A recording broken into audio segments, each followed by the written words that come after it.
السلام عليكم ورحمة الله وبركاته. اللهم صل وسلم وبارك على سيدنا محمد وعلى أهله وصحبه وسلم. ازيكم عاملين ايه؟ وحشتوني من الفيديو اللي فات.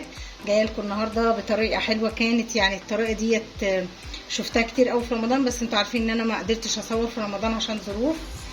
فتعالوا كده اول حاجة كده الاول نصلي على النبي وتشتركوا في مطبخ سلوى وتحطوا لنا اللايك الحلو عشان توصل لكم ايه، وتفعلوا الجرس توصل لكم كل فيديوهاتنا الجديده من مطبخ سلوى.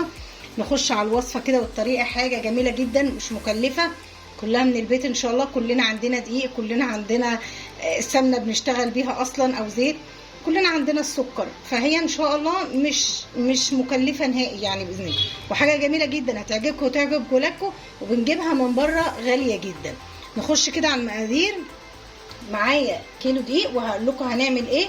كيلو دقيق نخلاه حلو كويس قوي. معايا كوبايه سكر، معايا هحط معلقه خميره. الكيلو الدقيق بياخد معلقه خميره. معايا برضو هناخد معلقه بيكنج باودر كبيره.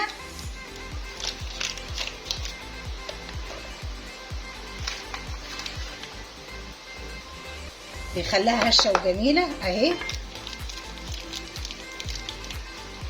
نحط كده على الخميره اهي. معايا بقى هنقلبها كده كويس.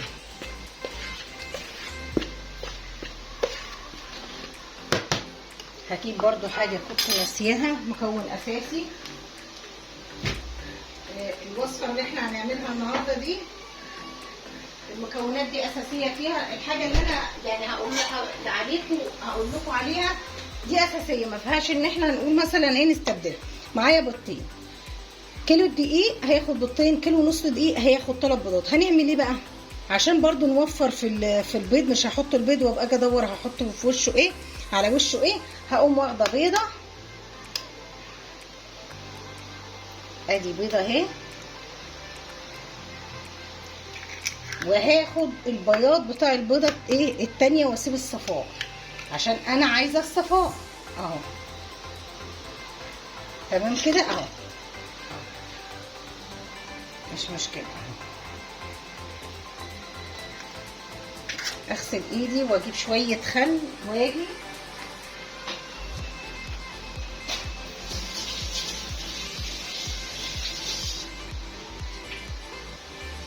طبعا بيض يعني خل، بيض يعني خل.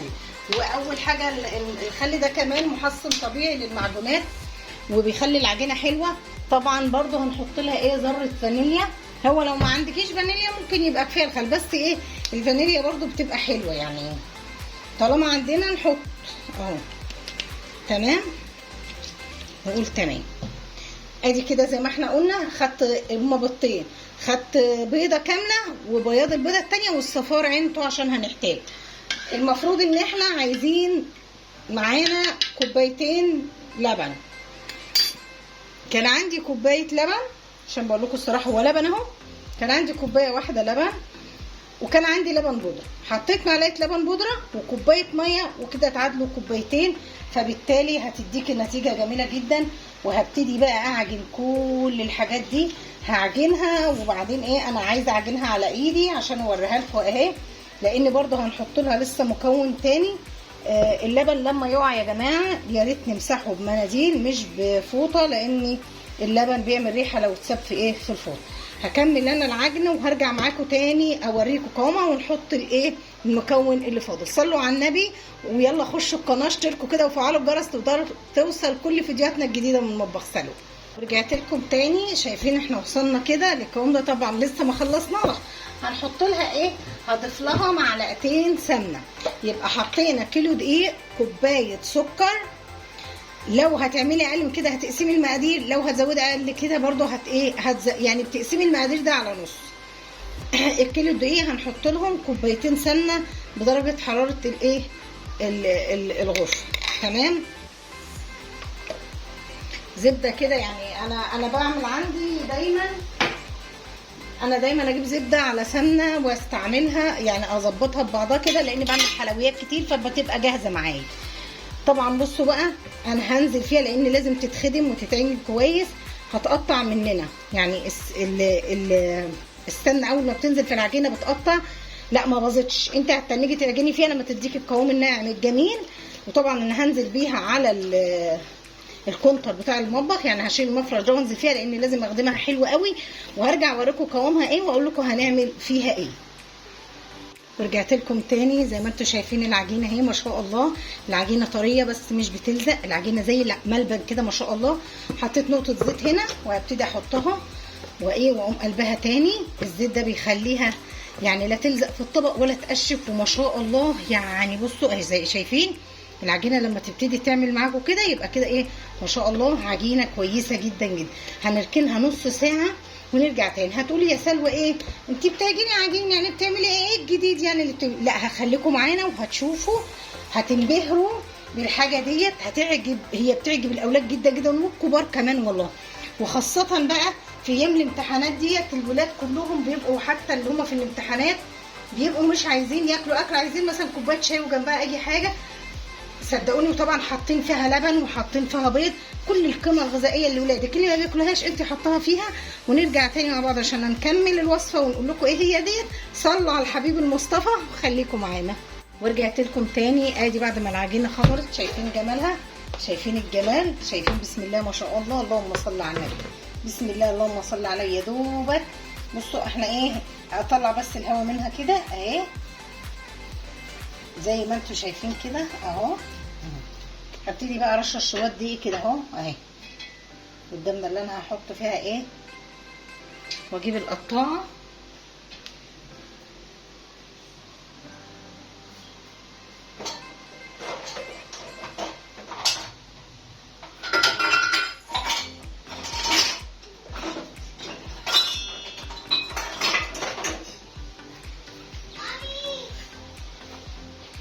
ورجعت لكم تاني بعد ما جبنا القطاعه اهو.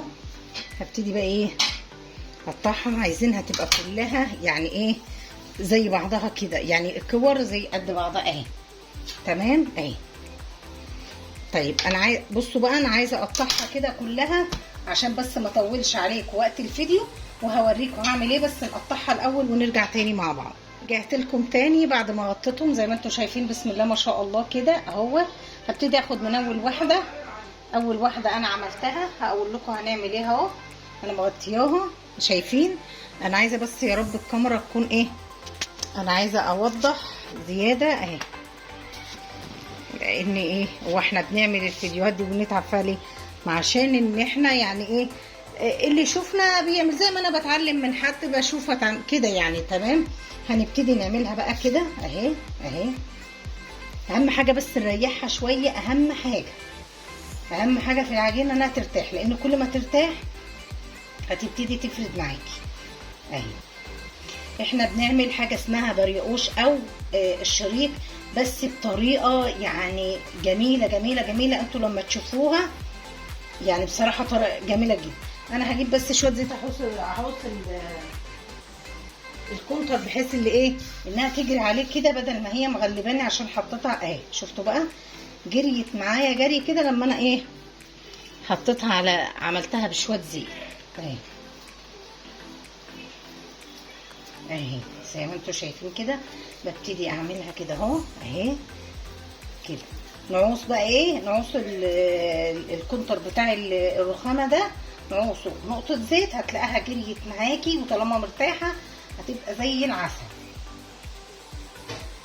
البريقوش ده بقى كانوا عاملينه في رمضان، كانوا بتسحروا بيه تحفه تحفه تحفه. غالي جدا والله. والله الواحده يعني في المخبز الصغيره عامله 5 جنيه و6 جنيه. بصوا بقى هنعمل ايه بقى يعني مش عارفه واضحه اهي. هجيبها من هنا عشان هشوف بس تمام. بجيب الطرف ده كده اهي واعملها كده وابتدي اقوم جايبه دي بقى كده اهي زي ما انتوا شايفين كده اهي وايه. وهبتدي الفها كده اهو كده كده كده اهي. واقوم ايه حطاها تحت كده واقوم دهنه الصينيه بتاعتي سمنه اهي. وهقوم ايه حطاها لان طبعا هتاخد مرحله تخمير تانية. اخلص الكميه كلها زي ما انتوا شفتوا كده. هبتدي اخد من اللي انا من اللي انا هجيب بس نقطه برضو زيت من اللي انا عاملاه في الاول، وابتدي اعملها زي ما انتوا شفتوا كده. طبعا لسه معانا في شغل يعني لسه هيخمر، وهقول لكم هيتعمل فيه ايه. عارفين بقى كوبايه السكر اللي احنا حاطينها بقى في العجينه واللبن والحاجات دي هتخلي طعمه مسكر ويبقى زي العسل. طب احنا كيلو دقيق اهو، انا عملت حاجه. انت كده كده عندك اللبن، ما فيش حد اسمه ما عندوش اللبن يا ستي، بلاش لبن. هاتي لبن اللي هو المعلب ده، بنجيبه من انا بجيبه من الكازيون، بيبقى فيه 12 و 13، بتجيبي كده كده بتعمل. بلاش لبن خالص لو ما عندكيش، هتجيبي لبن اللي هو اللبن البودره، كيس لبن نيدو هتعجني بيه، وبيضه واحده يا ستي وهتعمليه هتتفرجي على الجمال. ورجعت لكم تاني بعد ما خلصت زي ما انتم شايفين كده. ادي الكميه اللي جت من الكيلو ما شاء الله. قعدت العب شويه، عملت تطفيره زي ما انتم شايفينها. ورجعت لكم تاني كده بعد زي ما انتم شايفين خمرت كده معايا. ادي صفار البيضه اللي انا عينته عليه معلقتين لبن، عليه كيس فانيليا، وهنقوم بايه بالشكل ده. طبعا انا مولعه الفرن بقى يسخن، مولعه الفرن على درجه حراره كده يعني يبقى وسط مش عالي ولا واطي. هنبتدي نعمل ايه بقى، ندوبها كويس قوي كده، ونبتدي نقوم عايصينه بالراحه قوي كده عشان ما نخرجش الهواء اللي هو فيه. فهنبتدي ايه نعمل معانا الكميه بقى كلها كده اهو، عشان ده اللي بيديله لون بقى حلو كده. اللبن بالبيض هيديله لون جميل. التخميره التانيه دي هي اهم حاجه في البريوش ده. ليه بقى هو شيك او بريوش؟ لاني ده اللي بيخليه كده فاضي وهشش كده ويبقى جميل. لو انت خبزتيه وهو ما خدش حقه في الخمران هتلاقيه تقيل قوي معاكي كده ومش حلو. تمام. في خطوه معانا لسه هنعملها اهو اهي. تمام كده زي ما انتم شايفين. دي الخطوه اللي هي التانيه اللي انا هعملها. معايا سكر كده حبيباته صغيره، بيبقى في عندنا سكر حبيباته صغيره وسكر حبيباته كبير.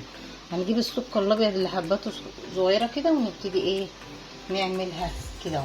وزي ما قلت لكم الفرن مولعينه نسخنه على درجه حراره مثلا 180 او 200. كل واحد بقى فرنه بصراحه ايه تبع ما انت يعني مجرباه وعارفاه. المهم ان درجه الحراره ما تبقاش عاليه قوي عشان ما ياخدش لون ويبقى ما استواش.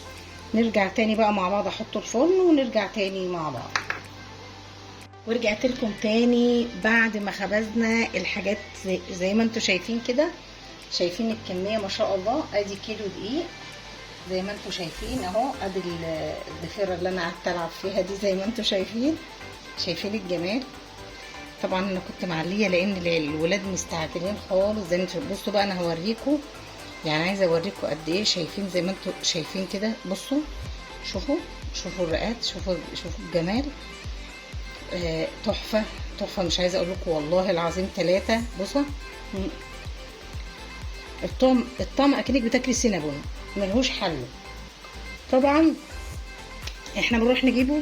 شوفوا بتجيبيه بقد ايه من المخبز، ان كان البريوش او الشريك ده مع اولادك بقى وهم في الامتحانات دلوقتي.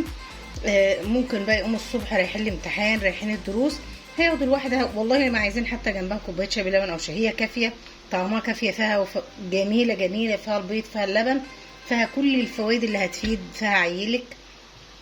بقى عملناها بكيلو دقيق زي ما انتم شفتوا. ما جبناش كيلو دقيق يعني هما بيضتين وشويه لبن بودره، ممكن تعجنيه بميه.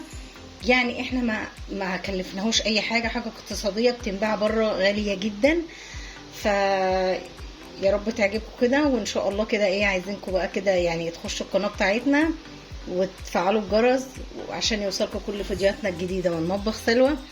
وبحبكم في الله. مع فيديوهات اخرى كده بس شجعونا باللايكات الحلوه والكومنتات الحلوه. نقول لكم السلام عليكم ورحمه الله وبركاته.